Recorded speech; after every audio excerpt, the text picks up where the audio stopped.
नमस्कार, मेरा नाम दीपांशु कुंवर है। इस वक्त आप JJN न्यूज़ देख रहे हैं। आइए आपको लिए चलते हैं देश प्रदेश की बड़ी खबरों की तरफ।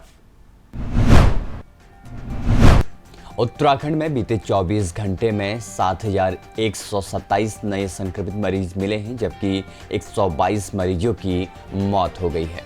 वहीं आज 5,748 संक्रमित मरीजों को ठीक होने के बाद घर भेजा गया है। देहरादून में 2,094, उधमसिंह नगर में 691, हरिद्वार में 1,354, नैनीताल में 587, उत्तरकाशी में 317, पौड़ी में 361, टिहरी में 508, अल्मोड़ा में 210, रुद्रप्रयाग में 304, चमोली में 297, चंपावत में 177, पिथौरागढ़ में 156 और बागेश्वर में 71 संक्रमित मरीज सामने आए हैं। कोरोना संक्रमण के बढ़ते मामले और देश दुनिया के तीर्थयात्रियों की सुरक्षा को ध्यान में रखते हुए सरकार की ओर से इस साल चारधाम यात्रा को स्थगित किया गया है। ऐसे में संकट के समय में श्रद्धालुओं की भावनाओं का सम्मान करते हुए भक्तों के लिए सरकार चारधाम के वर्चुअल दर्शन कराने की तैयारी कर रही है, जिससे घर बैठे लोग चारधाम के दर्शन कर सकेंगे। इस संबंध में पर्यटन मंत्री सतपाल महाराज ने मुख्यमंत्री तीरथ सिंह रावत के साथ भी चर्चा की है। और साथ ही साथ अगली खबर, उत्तराखंड के ग्रामीण क्षेत्रों में कोरोना संक्रमण के मामले बढ़ने से प्रदेश सरकार के सामने अब एक और चुनौती खड़ी हो गई है। केंद्र सरकार ने उत्तराखंड को उन 8 राज्यों में शामिल कर दिया है जहां ग्रामीण क्षेत्रों में कोरोना के मामले तेजी से बढ़ रहे हैं। प्रदेश में इस वक्त मैदानी जिलों में तेजी से संक्रमण के मामले मिल रहे हैं, लेकिन पिछले कुछ समय में पर्वतीय जिलों में भी संक्रमण के मामले तेजी से बढ़े हैं।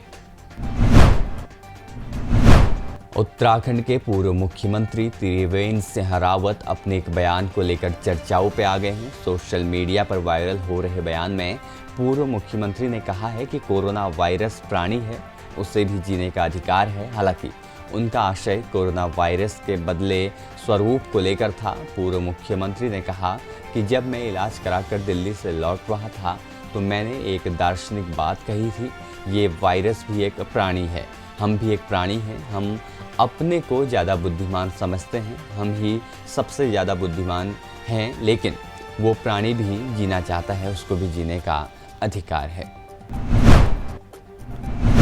केंद्र सरकार ने कोविशील्ड वैक्सीन को पहले और दूसरे डोज के बीच का जो अंतराल है उसे 12 से 16 सप्ताह के बीच की मंजूरी दे दी है। कोविशील्ड वैक्सीन के दोनों डोज के बीच इस अंतर की सिफारिश नेशनल टेक्नीशियन एडवाइजरी ग्रुप ने की थी। एडवाइजरी ग्रुप ने वैक्सीनेशन को लेकर जो सुझाव दिया उसे केंद्रीय स्वास्थ्य मंत्रालय ने मंजूरी दे दी है। हालांकि भारत बायोटेक के कोवैक्सीन के दूसरे डोज के अंतराल में इस तरह का कोई बदलाव नहीं किया गया है। देश में कोरोना महामारी के बीच प्रधानमंत्री नरेंद्र मोदी लगातार बैठकें कर रहे हैं। अब पीएम मोदी देश के सबसे ज़्यादा कोरोना प्रभावित जिलों के डीएम के साथ बैठक करेंगे। पीएम मोदी 18 मई को देश के 46 अधिकतम कोरोना प्रभावित जिलों के डीएम के साथ महामारी के निदान पर चर्चा करेंगे। इस दौरान उनके साथ डीएम के साथ साथ राज्य के मुख्यमंत्री भी शामिल रहेंगे। इसके बाद पीएम मोदी 20 मई को 54 अत्यधिक कोरोना प्रभावित जिलों के डीएम के साथ भी बैठक करेंगे।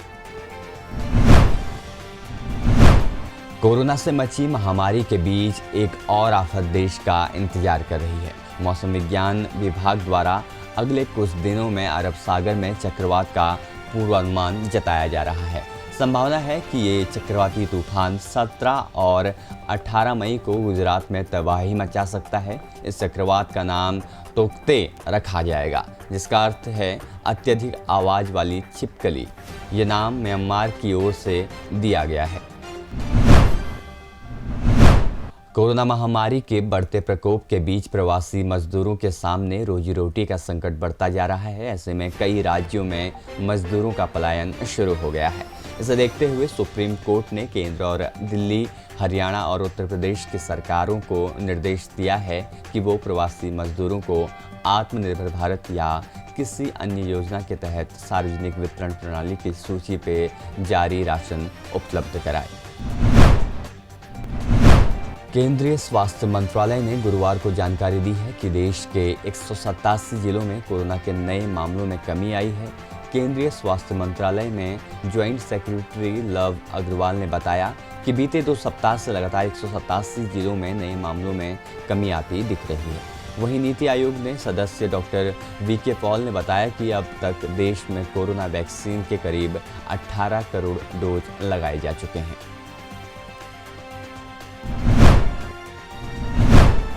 कोरोना के बढ़ते मामलों को देखते हुए यूपीएससी ने 27 जून को होने वाला सिविल सर्विसेज प्री एग्जाम टाल दिया है। अब ये परीक्षा 10 अक्टूबर को करवाई जाएगी। यूपीएससी सिविल सेवा में साल 712 और भारतीय वन सेवा परीक्षा में 110 वैकेंसी हैं। ये परीक्षा देश के विभिन्न परीक्षा केंद्रों पर आयोजित की जाएगी। बता दें कि पिछले साल भी कोरोना के कारण इस परीक्षा पर असर पड़ा था। पिछले साल भी परीक्षा को स्थगित करना पड़ा था।